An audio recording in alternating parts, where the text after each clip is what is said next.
Good afternoon, everyone. Welcome to Nandera. I'm Garowyn, and it's about 3 o'clock on Sunday afternoon, the 27th, and you can hear the dryer going. Got all the floors mopped so they're at least able to walk on them without all the dirt and everything.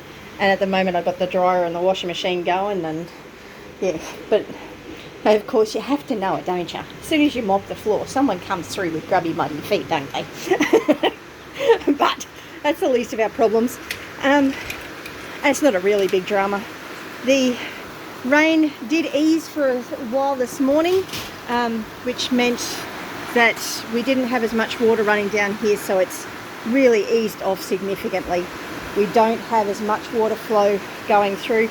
There's still a lot of water pooling around, and as you can see, well, you might be able to see, it's raining again. It's raining again. Raining again. Oh dear. So yes, there is a significant amount of water around again still. The poor goats. I've been having a lot of trouble keeping the goats dry. But yeah, there's not as much running down there as there was at all. So that's really good. My garden's really loving all the rain. So that's bonus. Chickens are not loving it at all. And the poor goat's not loving it at all. I've had to bring them both in. I've got one of them... Where have I got one of them? I've got one of them over in the hay shed over there. She was not happy because it meant she had to walk through this puddle to be able to get put over there. And the ground was all wet and soggy. The chickens, the water is at least absorbing into the ground, which is fantastic.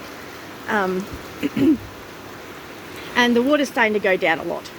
So one goat's over there. The others are in there, although I think one of them actually got out because we turned the electric fence off. I'm not sure where he's gone. I hope he's gone back in. But yeah, we turned the electric fence off because it was just grounding out. It was a complete waste of time. And it stopped raining, so they were just having fun out munching away on everything. Oh, and I'll leave a link up here to a video my neighbour out the back did of 7 Mile Lagoon with his drone. So it's really cool. But I'll go show you where the other goat is. She's not real happy. I've had to clear away the boys' play equipment, and thankfully the water's not running over this little section of the concrete anymore. But at least she's got mostly dry, clean concrete. There's a bit of sawdust on there, but she doesn't care about that. And she has got access to some grass there to eat. The only problem is the water, she doesn't like stepping in that. The aquaponics is loving all the rain, but it is overflowing. It's well and truly overfull, but not tragic at all. I am incredibly grateful that I just noticed that really long grass. I was going to mow that on Wednesday. We'd had 50 mil of rain, and I was going to mow it because it was looking a bit long and it was getting a bit painful to get in there. And Gavin said, no, the ground's too wet. I should have mowed. Well, can't do anything about it now. But I'm incredibly grateful that we have power, because the properties behind me on the other side of Haslingden Road, they've got no power. And there's quite a lot of houses around here that have no power. There's also a house over there right next to 7 Mile Lagoon that's actually got water halfway up the house. So their house has got at least a metre of water through the entire thing, which is really, it's got to be devastating. But even our local community hall, which is just over there, they have set up as a evacuation centre for places, for people, but they have really minimal capacity at the moment because there was so little warning that this was going to happen. My rain gauge is over there and it's overflowing, and it has been for nearly 2 days. I can't be bothered checking it. It just keeps overflowing, so not much point. But yes, my grass, I'm going to have trouble getting that mowed with the ride on. Yeah. Anyway, it's not a big drama. The grapevine's looking good though. Although all the grass has grown up so close around it. You wouldn't believe I weeded that all out. The mulch is still doing really, really well straight under the grapevine. And it is doing well, so I'm happy with that. It's just that grass is growing so quickly. My goodness. But hey, it's all good. So yeah, still. So there's not really any water on the concrete anymore. The pipe from inside the house, from the dehumidifier in the house, was actually running to here. So that's why that's wet, because it's pumping water out from there. So I've just moved it. So it's back over there again, so it's not on the concrete. So most of the concrete is pretty dry now, which is great. So all our diversionary tactics have worked well. Of course, wood chips have blocked up paths and chunks of weed and oh dear. We had to get some creativity happening. Anyway, so that's kind of the update for today. We're doing okay. The container house is definitely a bit squishy for the 5 of us, but again, I'm incredibly grateful that we have it here.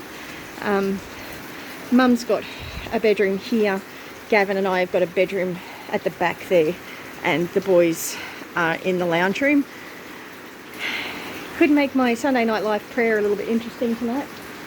I might bring the computer into the house, considering my floor's nice and whopped.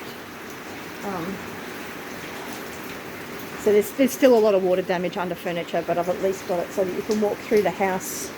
You can walk through the house on the tiles, and the tiles are clean again. So I don't have water running through the house anymore. There is still water under a lot of the furniture, which there's nothing I can do about, at least not at the moment. But we can walk through the house safely and all that sort of stuff. So that was our main priority. It's an interesting step into the container house, but it's what we could do at the time.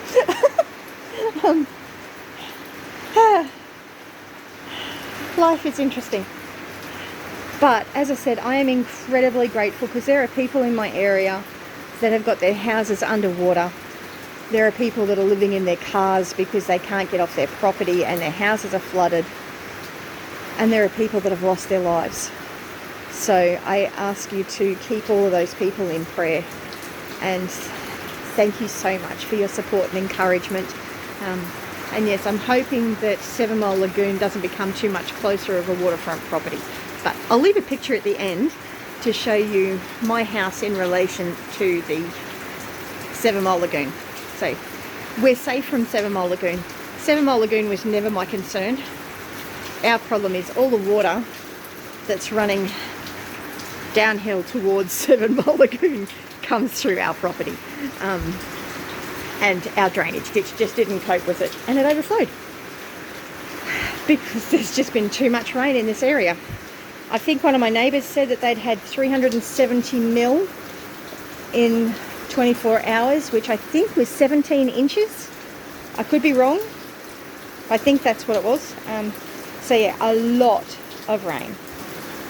But Mary. Should we say hello to the goat? Say hello to Mary. She's a good girl.